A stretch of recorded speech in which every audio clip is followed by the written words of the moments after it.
Welcome everybody, both in person and virtually. Thank you for attending. My name is Calvin Smiley. I'm an associate professor in the sociology department. Sorry, we're getting a little feedback on our end. And I am very excited today to introduce Dr. Shantel Gabriael Buggs, who is an assistant professor at Florida State University in the Department of Sociology in the program for African American Studies, to speak today. And the talk being entitled Love, Sex, and Double BIs, Race and Gender in Queer Multiracial Women's Online Dating Experiences. So with no further ado, I would like to welcome Dr. Buggs up to the proverbial podium. Thank you so much for being here. So thank you, Dr. Smiley, for that introduction. Thank you all for having me. It's been, even though it's rainy, it's been an exciting trip to New York for me, so I'm enjoying myself. I guess I'm just gonna kind of hop right in here. So just as a kind of a broad overview, I'm gonna talk a little bit about my broader research agenda. Then I'll talk specifically about this particular paper that's in progress and kind of how that fits in. And then I'll do some kind of recontextualizing at the end about kind of ongoing projects and some future directions, both for the project that this paper comes out of, but also some other things that I have in progress. So I very much view my kind of agenda as a multidisciplinary one. So even though I was trained as a sociologist, I did have some other kinds of training in women's and gender studies and African American studies, African and diaspora studies. But I'm obviously also affiliated with an African American studies program at FAU. So multidisciplinarity is very important to me. I would say that my kind of work is rooted in a tradition of Black feminist and critical race theoretical perspectives. And I'm always trying to center an intersectional approach. So, oh no, okay. My cues are not happening. So kind of the major focuses of my work are obviously thinking about race and ethnicity, and particularly racism. I'm thinking about relationship formation in a kind of broad way, and also intimacies in a broad way. And then also digital life, social media, and culture. So this is certainly going to be encompassing of things like online dating platforms, not just as kind of a digital aspect of social life, but also as kind of a cultural phenomenon. So these things that are kind of surrounding this cloud are some of the kinds of different subfields, areas, topics that I either have published on or am, kind of working within. So it's there's a lot going on. I'll talk a little bit more about some of the papers that are affiliated with some of these topics. And some of these others, if you look at my CV, you can probably figure out which one we're talking about. So there's that. I definitely probably also asked myself this question, like, what the heck is a double bi? I'm sure you're asking yourself when you saw the name of this talk. There's this great tweet from Halsey, who is a biracial musician who identifies as non-binary, who says that they are not identifying as a tri-bi, right? Bisexual, bipolar, biracial, that's what they are. So it's a very interesting kind of idea of kind of adding up these different kinds of identities. I made a joke on Twitter a couple of weeks ago that now that I have my bivalent booster, am I now also a tri-bi, as someone who's bisexual, bipolar? So very entertaining. Anyway, so when I was doing the data collection for this project back when I was doing my dissertation, I noticed that a number of the women that I was interviewing were not exclusively heterosexual. And so when I went looking in, kind of the sociological research, there wasn't really anything about multiracials who were not straight. There really just wasn't a lot looking at multiracial sexuality, period, to be honest. Most of the focus tends to be on their kind of racialized ethnic identities.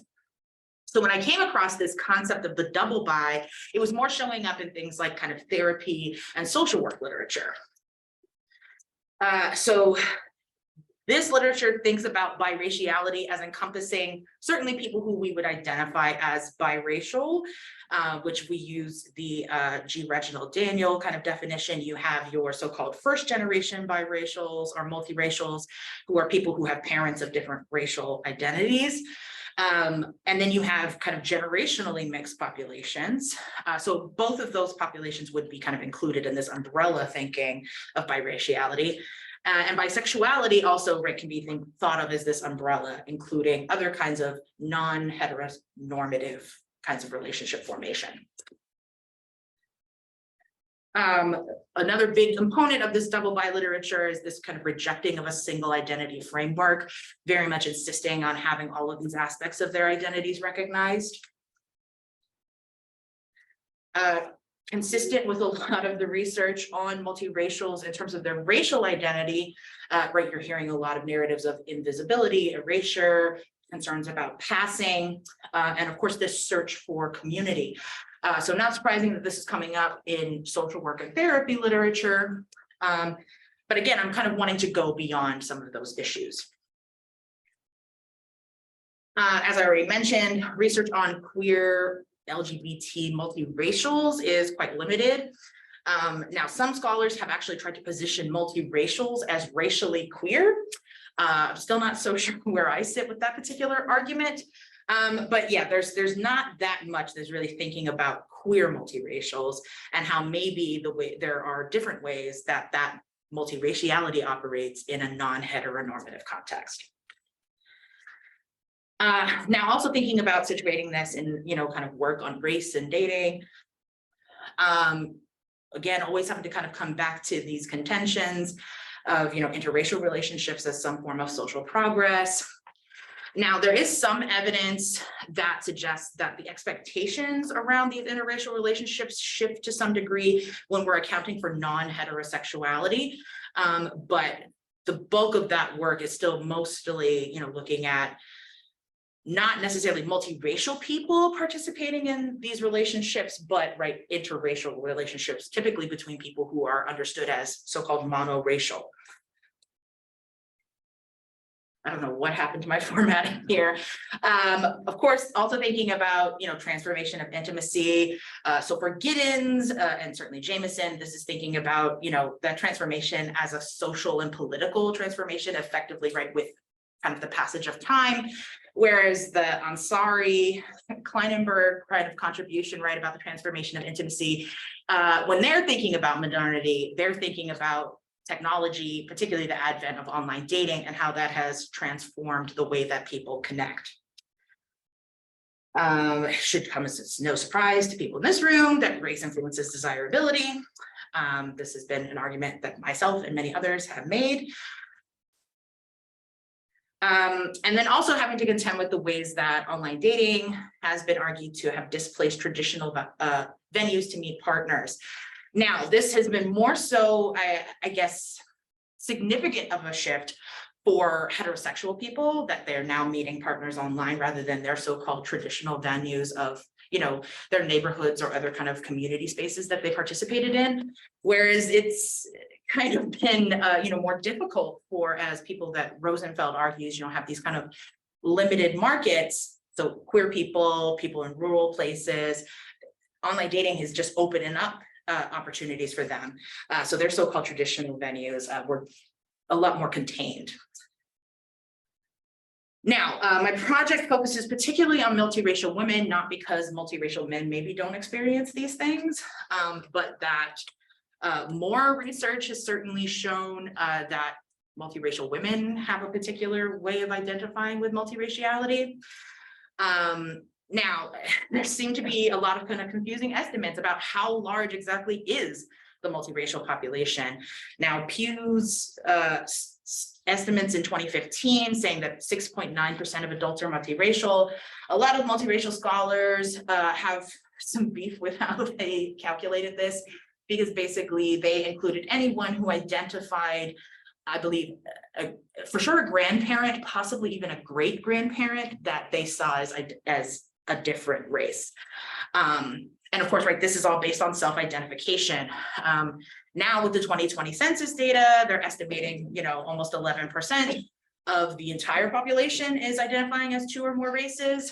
And so part of the problems I think that this introduces as a researcher is that, of course, multiracial identity has been shown to shift over time. So someone may identify with one identity at one point in their life, often because of, influences from their family or their community spaces. And then, later on in life may identify differently.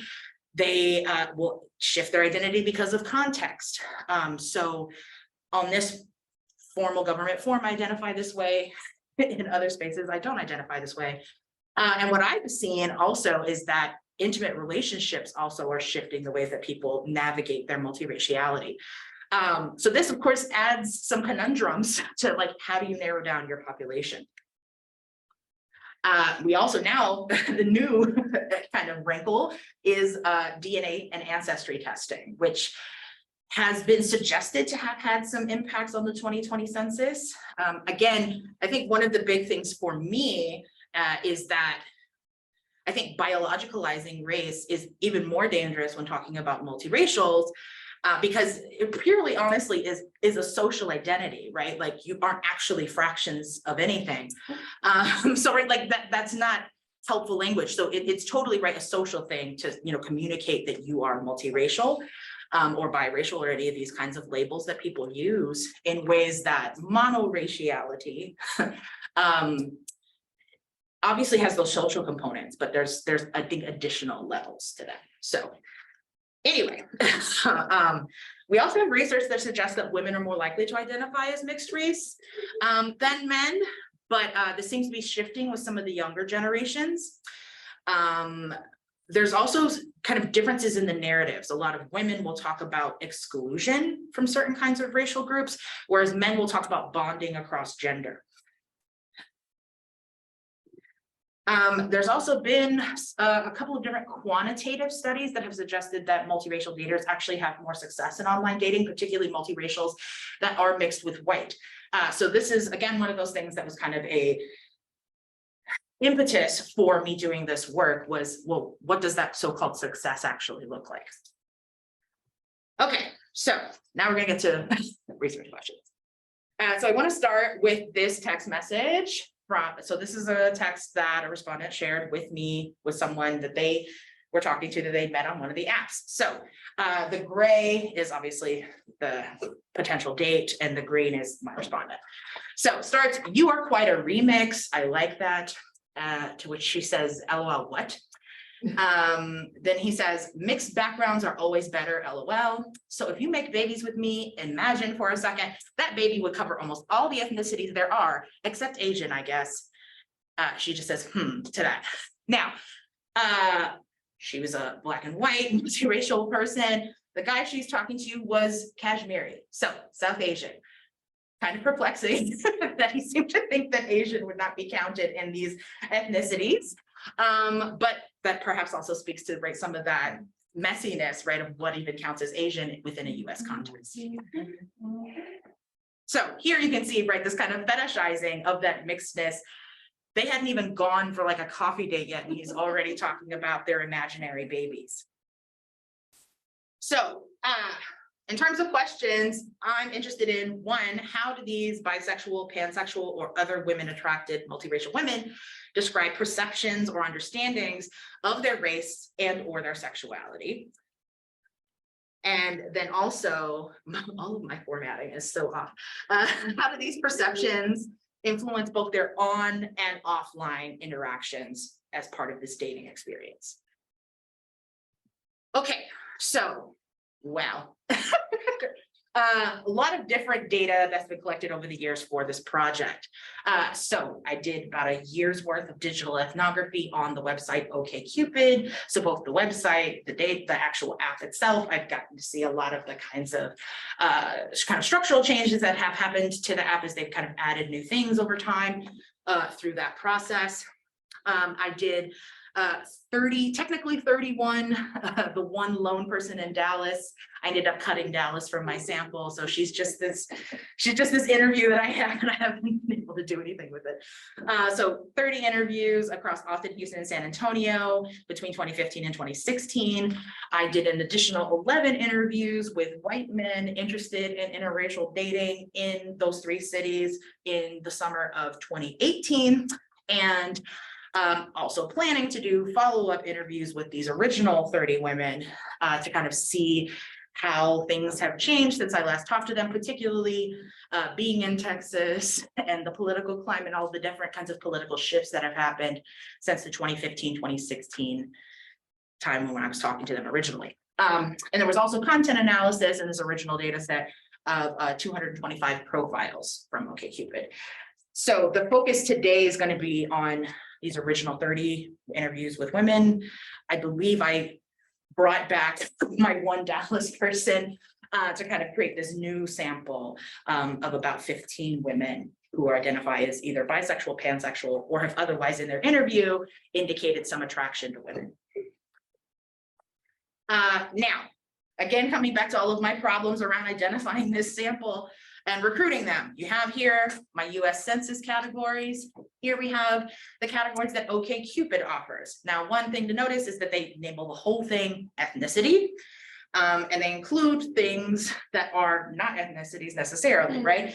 Now, it's also interesting to note that they have Indian here as in the subcontinent, and they have Native American.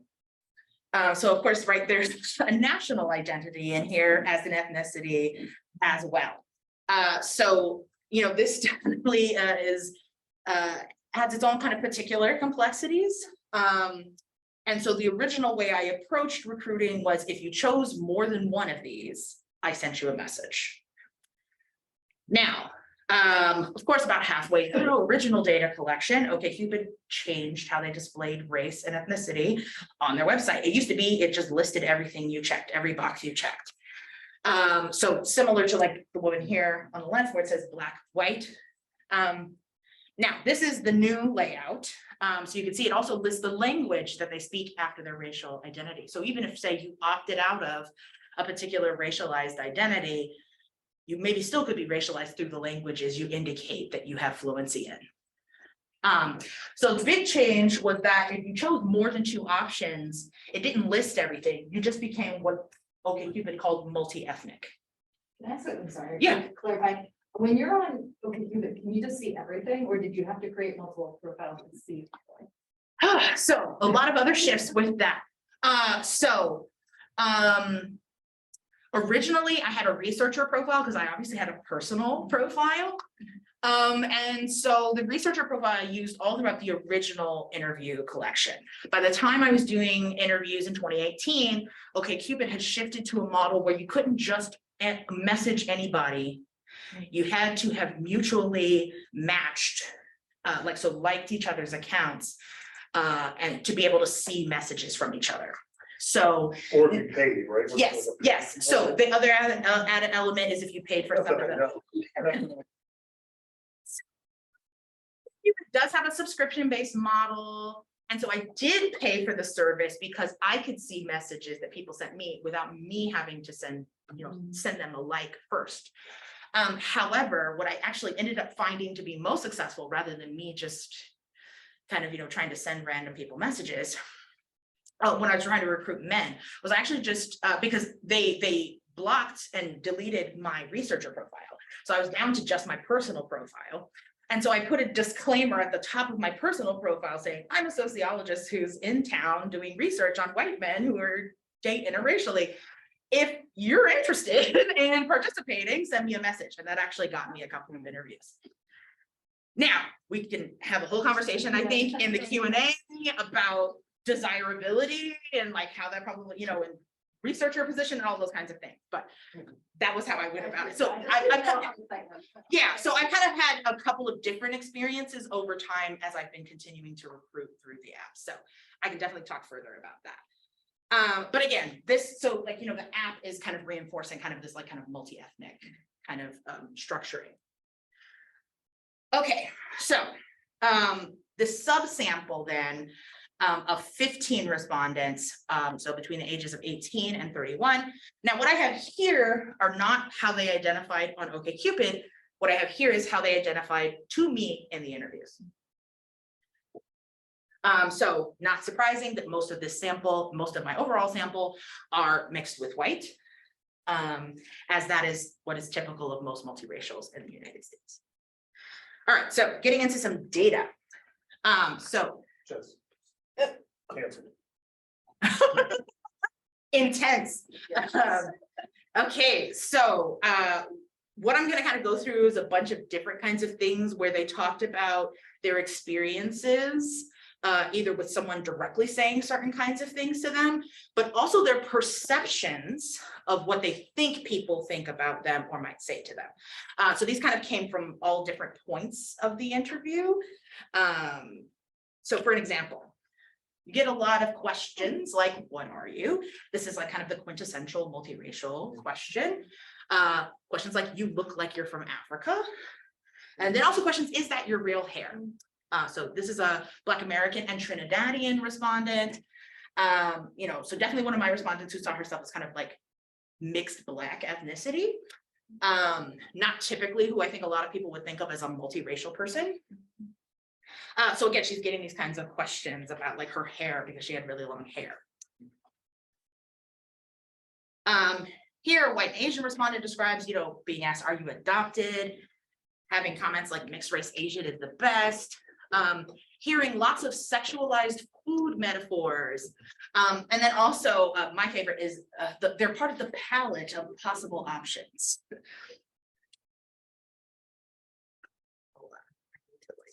Okay, there, I was like, I can't see my screen. Okay. Here, a Chicana, Hispanic identifying and white respondent says that she seems to think she sees people seeing her as exotic but accessible, so like sexy and interesting. She said people would make comments like, you look like you're from somewhere.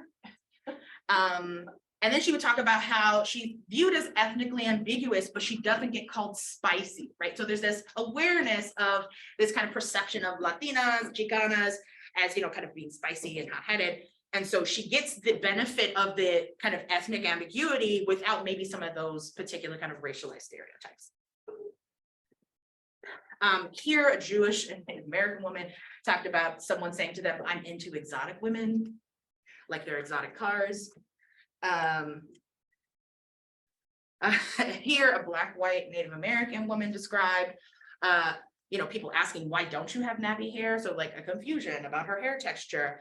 But then also like in certain kinds of conversations, they would describe the Black coming out, right? So this idea that, you know, her Blackness, you know, appears in certain kinds of interactions or certain kinds of emotional response.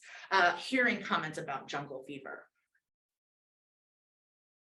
Now, another Arab and white respondent talked about being exotic in a good way, and being viewed as fusion cuisine. So again, there's a lot of this like quite literal eating of the other that kind of is coming up through these interviews. Another Black and white respondent would say, you know, people say your hair is too pretty to be Black. But then she also described dates fetishizing skin color. They would say things like, oh, your skin. And they'd comment a lot on like her skin. Here, you seem exotic. And then kind of her assessment is, you know, racial ambiguity is desired. So mixed race people are pretty standard. Here again, exotic features, better hair, prettier, best of the races. So very much kind of a consistent messaging for these multiracial women. Now, this last interview is one of my favorites that I did. So back when I originally conceived of this project, I was like, oh yeah, I want to go watch people on dates. And then I realized operationalizing that would be almost impossible. And then I was given the gift of this interview. So I recruited this woman who's Black and kind of a Creole white mixture. So she shows up, we're talking, and a guy walks up to our table and was like, I think I'm supposed to be meeting y'all. Turns out she'd invited a date to the interview that she met online. She wanted something memorable. And when he turned down skydiving, her next suggestion was, well, I'm doing this interview. Do you want to come? And then he shows up. So then I got to interview them together. Of course, I had to go and do, an additional follow-up interview with her afterwards, but it was this kind of amazing opportunity to interview these two people together. So the guy she invited was a Black guy. So as we're sitting here talking, she shares this story from her sister. So she says, my sister says that white men look at Black women like they're bed wenches, like trophies to be put behind, to mess with, to idolize, but never to be respected. I feel like everybody likes an exotic thing, but everybody knows what is expected of them to bring home, right? So she's identifying here that there's like kind of an interest in like seeing someone who is exotic as like a temporary kind of detour, as an adventure, right? Other scholars have talked about so-called ethnosexual adventurers. And so this, you're reducing someone to a racial experience, was actually the comment from the date. This is what he had. So he was saying, like it's bothersome, right? To, kind of think about like multiracial people as this kind of like special thing, because you're reducing them to a racial experience. So, is he always that thoughtful? No way to know. But, my respondent was quite impressed. Now, thinking about them actually navigating the relationships. And I also think that one of the things that also stands out here is most of their comments, right, are about their race. Nobody's really kind of mentioning their queerness really as much, at least not in kind of abstract. Now, as they're actually navigating relationships is more where that queerness shows up. So here we have an Afro-Mexican and Black American woman who was married but separated. They wanted to get divorced but couldn't afford it. So she talks about a guy she had been seeing. Now she described him as throwing down his Black cards to show he was not removed from her culture. She says he's poly, and so he had girlfriends. And I was under the assumption of like, oh, we're just gonna be friends and like hang out or whatever. But all of his girlfriends are white. So it was pretty clear that he just wanted a Black girl to play around with or whatever. And I'm just like, I'm not interested. So it's common in poly communities because poly communities are very, very white. We can't be a family, but we can play around. So this is one of my several respondents I had who were interested in polyamory, and to some extent participated in some of the poly and kink communities in Houston and Austin primarily was where I was hearing this coming up. And there was kind of this consistent messaging about the whiteness of those spaces. And so this is a dark-skinned Black woman. And, what she's identifying here is that like, he's kind of seeing her as like an accessory. So not someone he would maybe elevate to like one of the girlfriends as part of his kind of polycule setup, right? But, someone who you'd absolutely be open to, kind of having a sexual relationship with. And then this was a white guy for clarity. Now here, white respondent, I dated a girl who was white, and the only reason I did that was because, like, without being prompted, she would denounce white supremacy and say all this stuff, but she did almost too much. And she was like, or at least she's like, there's no way I'm gonna have children with a white man. I don't want to do that. We didn't continue seeing each other. I'm just like, oh my God, good luck with your life. She's like, I don't know. There were other people, like one of our friends who's this Mexican guy. He was like, oh, that girl, she just goes around sleeping with all the brown people. So here, this is a bisexual respondent. She was talking about how she'd kind of gotten fed up with dating men. So she had set up her OkCupid to only find women to date. And then these are the kinds of experiences she's having with white women in particular, right? So again, that kind of ethnosexual adventure, collecting, right, kind of brown people, right, as sexual experiences. With the added element, right, of the, particular kinds of social justice talk, I guess that's supposed to be a turn on. Now, lots and lots of layers with this particular respondent. So this is the Chicana, Hispanic, and white respondent, remember, who talked about how she's ethnically ambiguous, but doesn't get called spicy. So she was in a committed relationship that was open with a white guy. And so she talked about how people who are willing to date people in open relationships are also typically in them. So there's just, I don't want to say incestuous, right? But it's like, oh, well, I'm in an open relationship and they're probably going to find someone else who's in an open relationship to date. Now, she says that the people she's dated, of the women she's dated, all of them are bi women partnered to a straight man. So that's a very interesting little like tidbit there. Now, she goes on further. She said that her comfort zone is mostly white guys. For women, it's been a little more diverse, but even then it's like white and Hispanic, which is just me. So I love how she kind of says, oh, it's been more diverse, but really actually it's not. Now she says she's been interested, but in some ways, I feel like I'd just be overthinking it. In my normal dating behavior, I wouldn't want to add something that would have like additional racial layering, or like, I don't want to do something that would be #P problematic out of ignorance. And I don't necessarily trust myself to know how to handle it in an appropriate, respectful way. Just knowing the history of how race and sexuality go together in like Black families, I would not want to fuck that up. So there's a lot of reflection happening here. I think she's recognizing kind of the whiteness of like her romantic and sexual life. But then also, right, has all of these kind of deep-seated concerns about dating someone who maybe could not pass for white, is not white. And so what we're seeing here more is when they're trying to actually navigate actual relationships with people, then it's their own insecurities about race, as well as maybe the racial fetishizing that's coming in. It's the navigating being queer women often who were in relationships primarily with men. So even though I had, about half of my sample were identifying as bi, pan, or otherwise attracted, most of them were mostly dating men and had mostly, many of them were in, at the time, some form of relationship with men and actually had opened up their OkCupids to find women as part of their open relationships. So kind of my overall conclusions of this.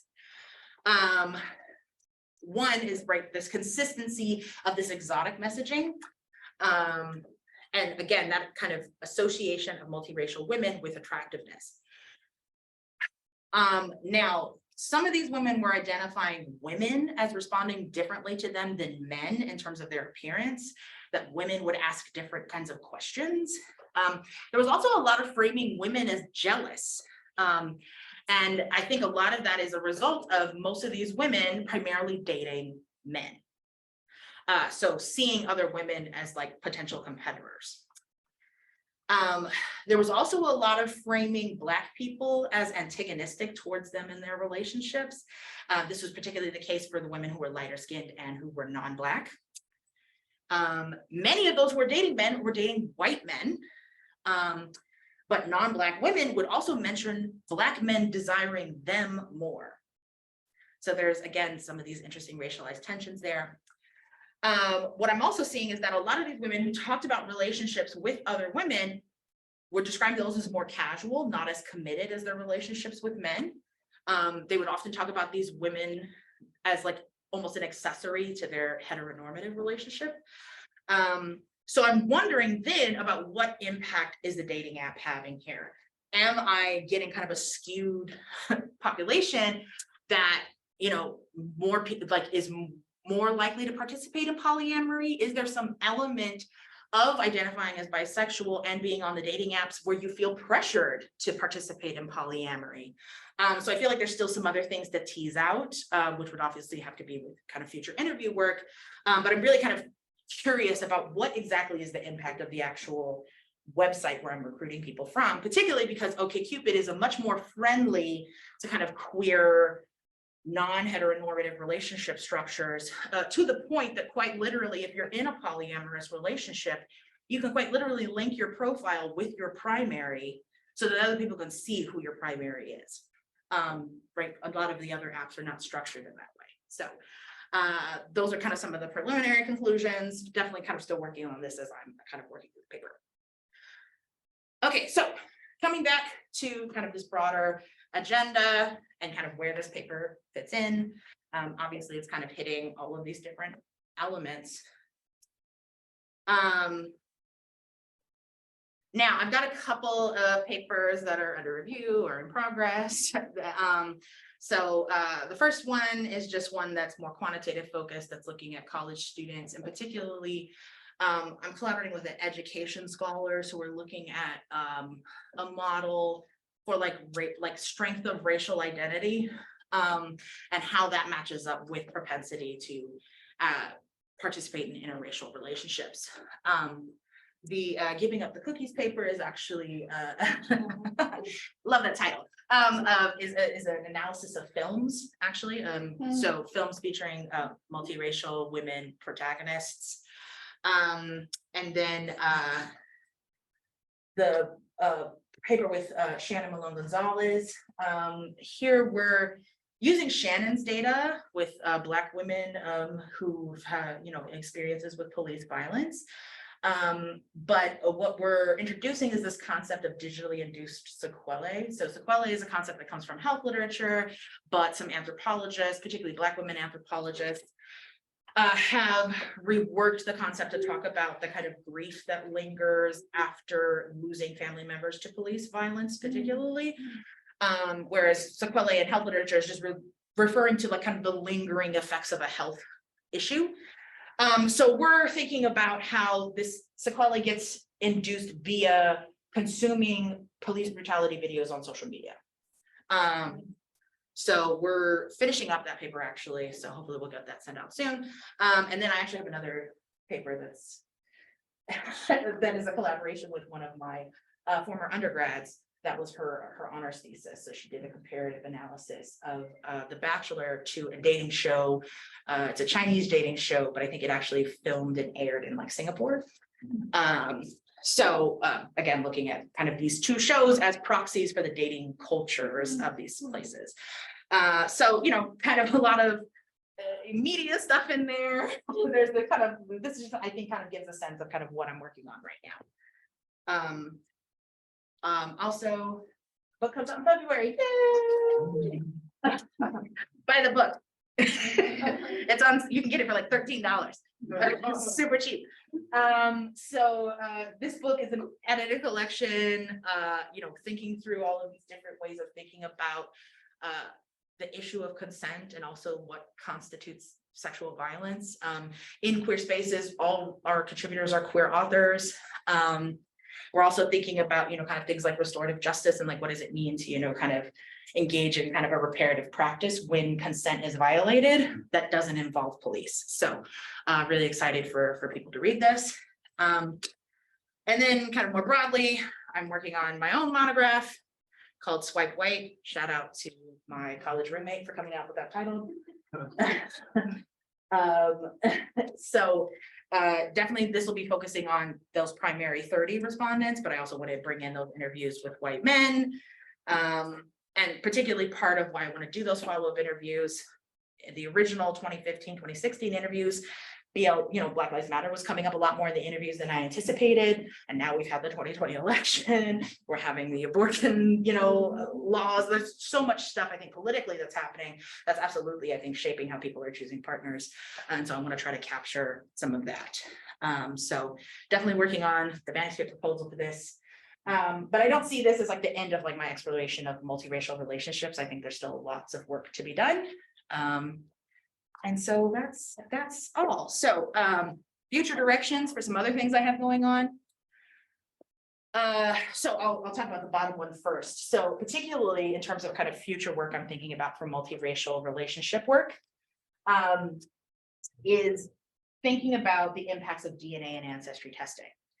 So when I was recruiting, I actually messaged at least two women who wrote back to me that they weren't actually multiracial. They were like, I just did one of those DNA tests and it said that my so-and-so and so-and-so was Native American. And so for me, I was just like, whoa. So like you've been a white girl your whole life. And then you took this DNA test and you decided you needed to update your dating profile to say you're white Native American. And so for me, I want to know how that leap happens.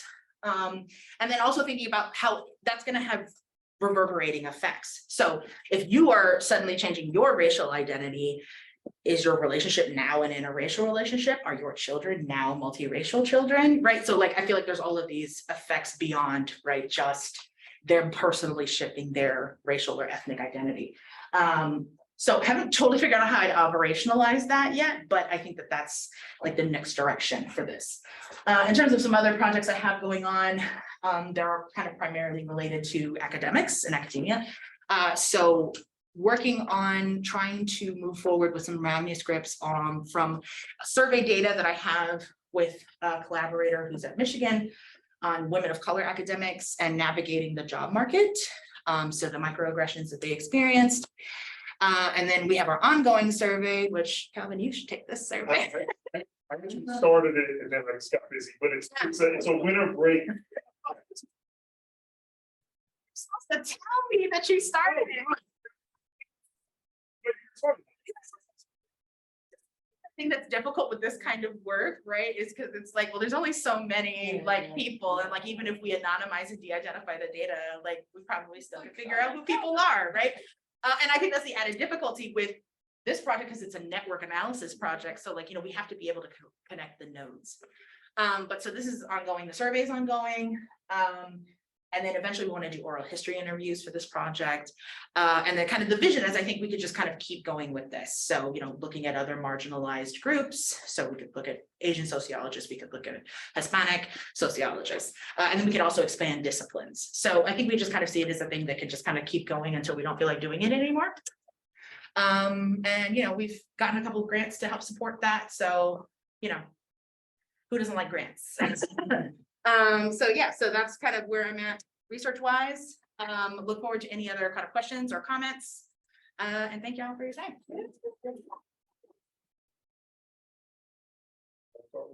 Yes. So Shantel, this was amazing. I wrote down a lot of stuff and a lot of things I feel like I can ask or want questions about, but I'm going to ask like two Okay. related to the idea of desirability. Yes. In terms of dating, Yes. and then the messy when it comes to race and multiracial ethnic identity. So first with the desirability, I'm really fascinated by a lot of the comments that you shared that people talk about, particularly around the idea of the eating of the other, and it made me think of like Vincent Woodward's work about like the delectable Negro, Yes. this idea of consumption of the Black body or consumption of other bodies. Yeah. But I'm wondering, did you ask follow-up questions of if that was a kind of like red flag stopgap for folks, or were folks still like, yeah, they were saying all these wild things, but then we still went and sex? So we Right. talked about this. Some women are into it. Right. Some women are into the fetishizing. They like feeling special. Well, I mean, I guess And for others, it's a total turn. yeah. I off the top of my head can't recall kind of where the break happens. I do feel like the women who are mixed with Black tend to be a little bit more discerning about these kinds of things. Like the respondent who's like immediately coming to mind who was like, oh, I'm into that, was a white and Asian respondent and liked the specialness. Right. Because it makes me think about the desirability. Anecdotally, I remember observing a women in gender study or a sex and genders class in our department, and the instructor was talking about catcalling, and all majority of the class was white women talking about how disgusting it is. And then a Black woman in that said, y'all is fucking lying, because if Idris Alba said that, y'all is throwing your panties at him. What you don't want is the toothless broke dude saying these things. And I thought it was a really interesting dynamic around what desirability looks like. So what can you overlook? Yeah, so that's totally class, right? Yeah, absolutely. I mean, and so I think, so I wrote about some of this in the original chapter I wrote for the latest edition of Introducing the New Sexuality Studies, where I'm talking about this sexualized othering. So not just sexual like orientation othering, but like literally like kind of all of these elements of sexuality. And so some of the parts that I talk about in there from this one respondent who literally is describing her white partner. She was Black. This is the Black and Trinidadian actually respondent. So she was describing her white respondent, or this white boy, this white guy. I don't know, is he your boyfriend? Maybe. He's going down on her and he described her vulva as a juicy steak, dark on the outside, pink on the inside. And I was just like, did that bother you? Like for me personally, the sexual encounter would have stopped if you're comparing my stuff to a steak. And she said it was like weird and awkward, but like, I don't know. I don't know if it was also like an age thing because she was younger. She was one of the younger respondents. She was like maybe 21, 22. She seemed kind of uncomfortable relaying the story, but she didn't tell me that like she cut this person off, stopped dating them. Like none of that happened, right? And so I don't know how much of this is also like maturity, confidence.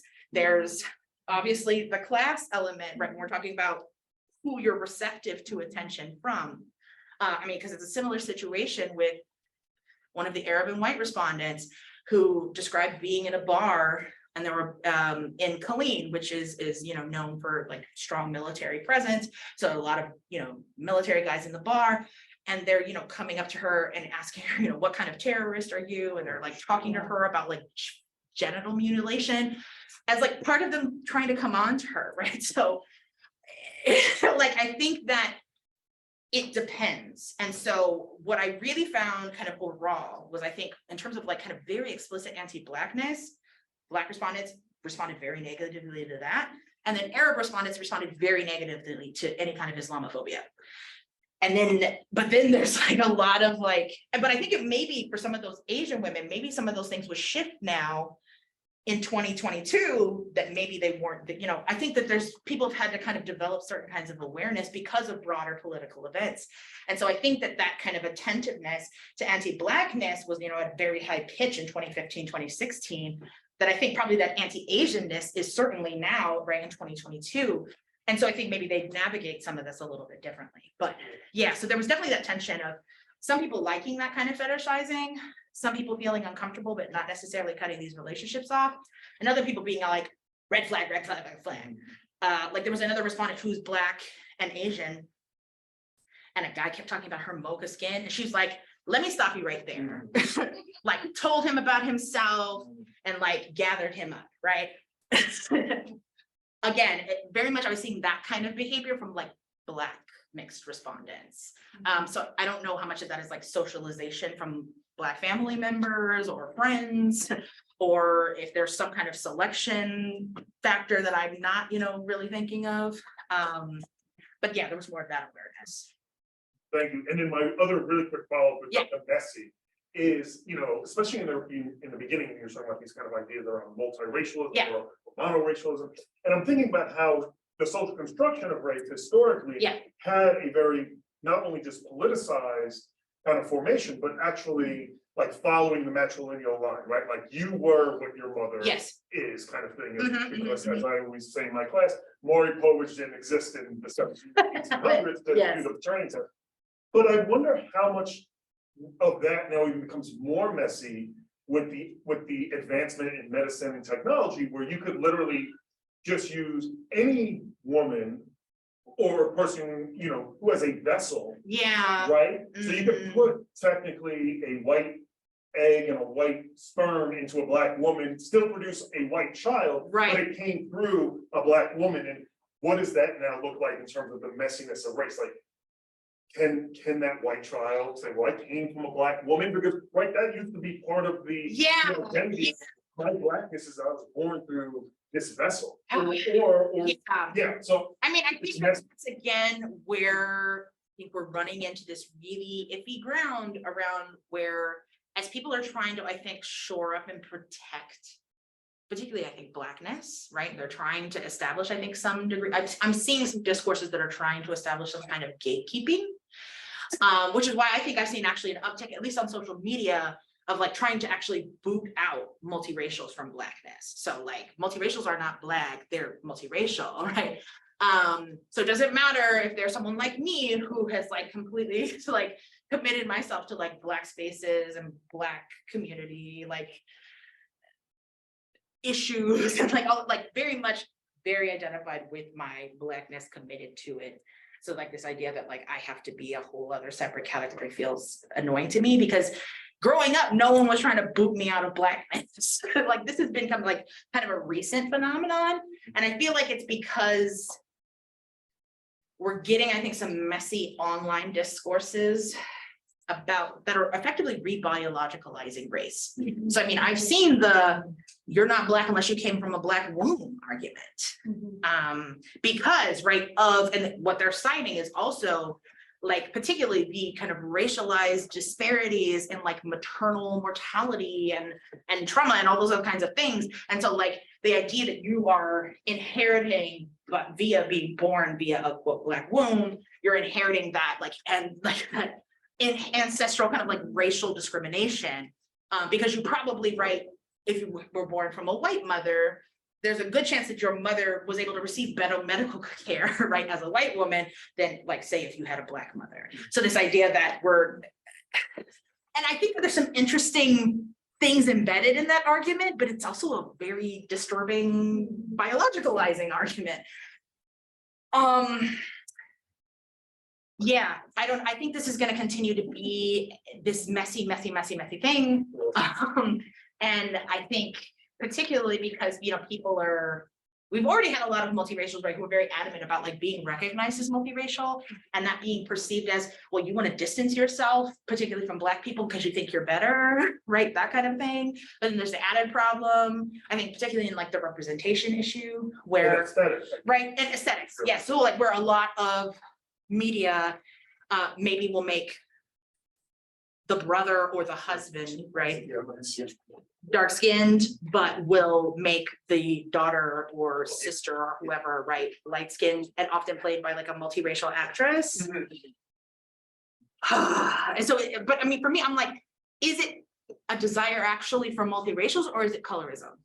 And again, for me, I'm like also trying to push back on like this idea that all multiracials are light skinned, have a particular curl pattern, etc. I've interviewed plenty of women who identify as who were dark skinned and like not like unambiguous.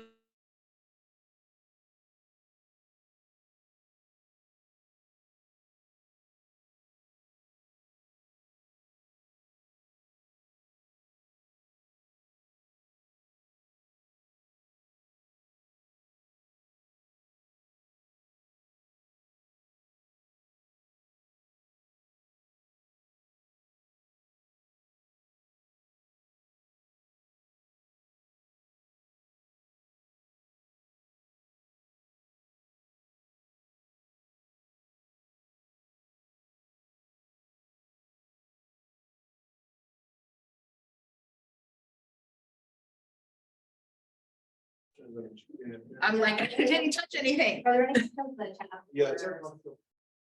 There's like 25 comments in the chat. It seems the chat's been busy, so sorry. I mean, obviously, I'm like, these are one of those things I could just like wax on for like forever about. Can you cue a question from the chat, Eric? There are no, Oh, It's just like, it's just, yeah, those are comments about not being able to hear. okay. Could they hear eventually? They can hear the entire, it just for some reason. For a couple people. Yeah. I have a question actually sort of related to that, which is like, clearly there are some people, I don't know if you ended up interviewing the two women who were like, oh, I found this on DNA. yeah, so I didn't end up interviewing them, but they gave me an idea for a future project. Oh, interesting. Okay, so I was curious, yeah, like how much this sort of exoticism works for people who are like in the more symbolic ethnicity realm versus Yeah. like some sort of authentic, or like where the person who's interested in them sees them as authentic or not. Does that make sense? Yeah. I mean, my suspicion, because I mean, again, both of these were cases where they would identify as white Native American.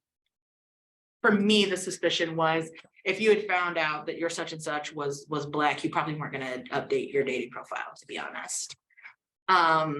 Because I don't think like Blackness is going to add perhaps the level of exoticness that they're looking for. Whereas like a Black person who looks Black, but is like lighter skinned, right? Because of being mixed with white, like the whiteness is helping the Blackness. I don't think whiteness is helped by Blackness, if that makes like sense, right? Directionally.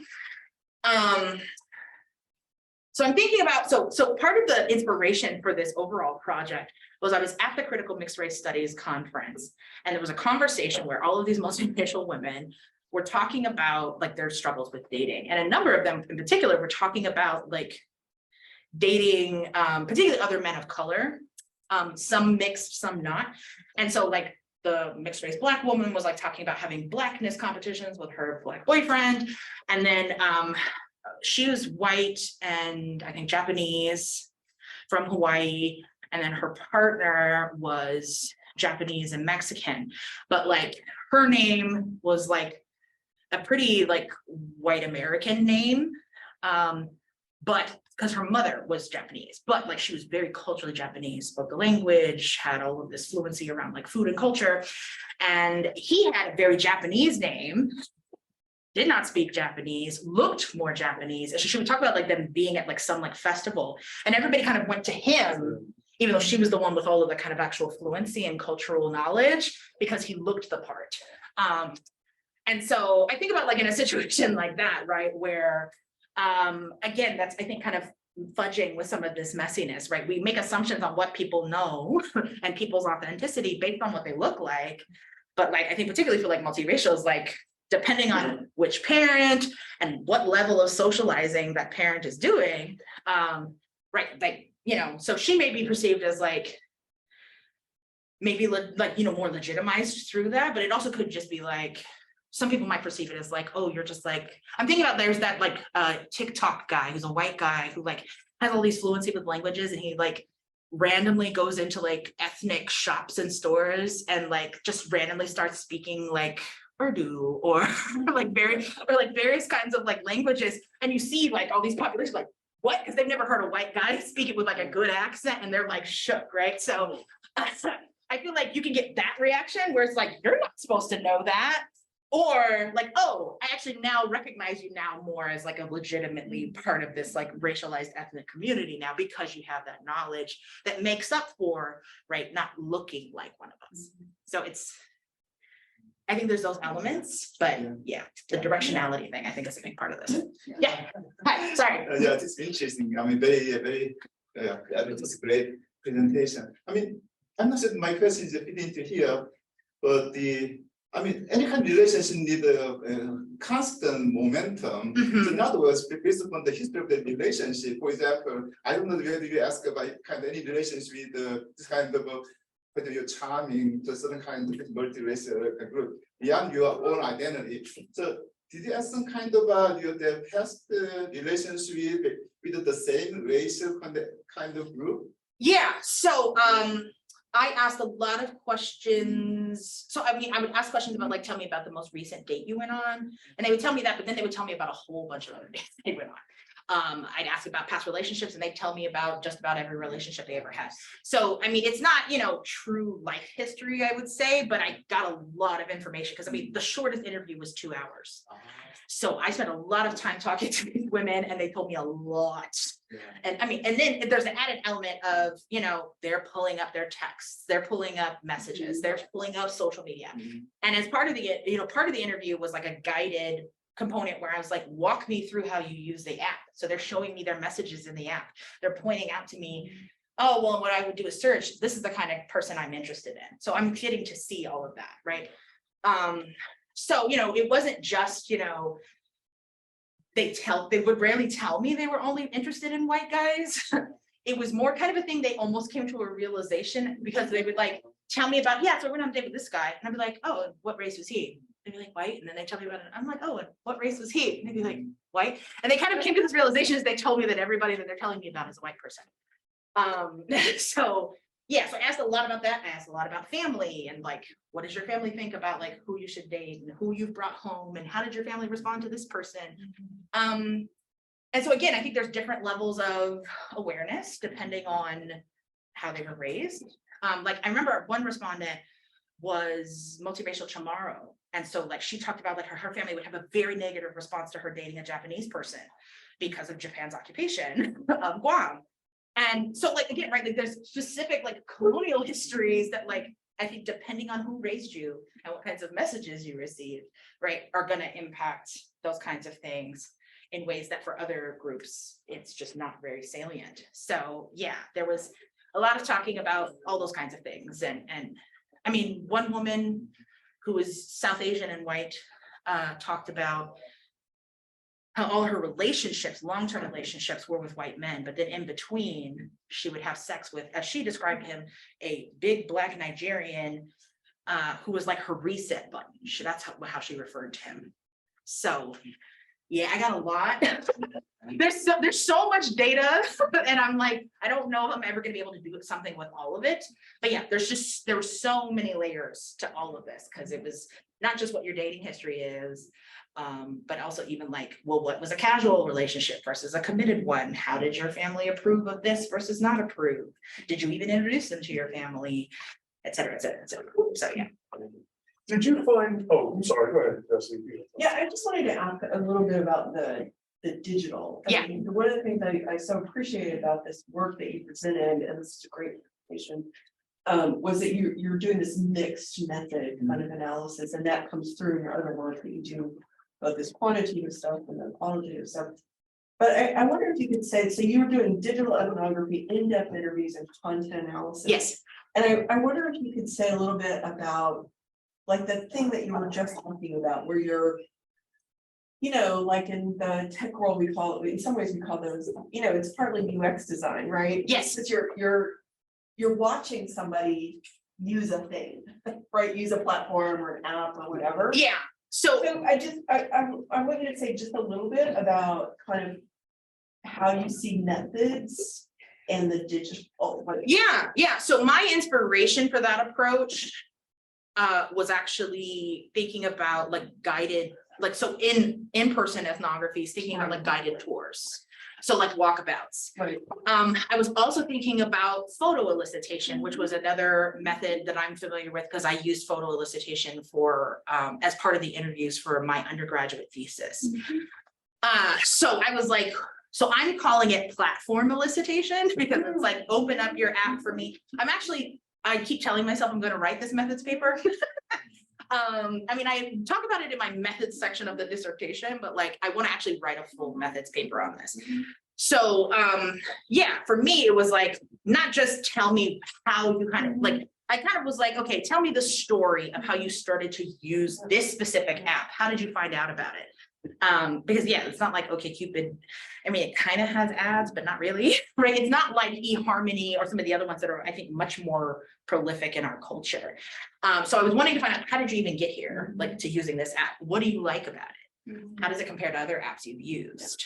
But then it was also, can you open up your app for me? Can you just walk me through your process? So like, what do you do when you first open it? Okay, well, let's go look at a profile. What's the first thing you look at on the profile? And, as they're pointing out people to me, I would like, it kind of writing that ground between just kind of letting them point stuff out and observing it in my head or making notes, and then also like making a comment. So again, this is where I was kind of reinforcing, I think for a lot of these women, they didn't realize the whiteness of their preferences until we did this interview.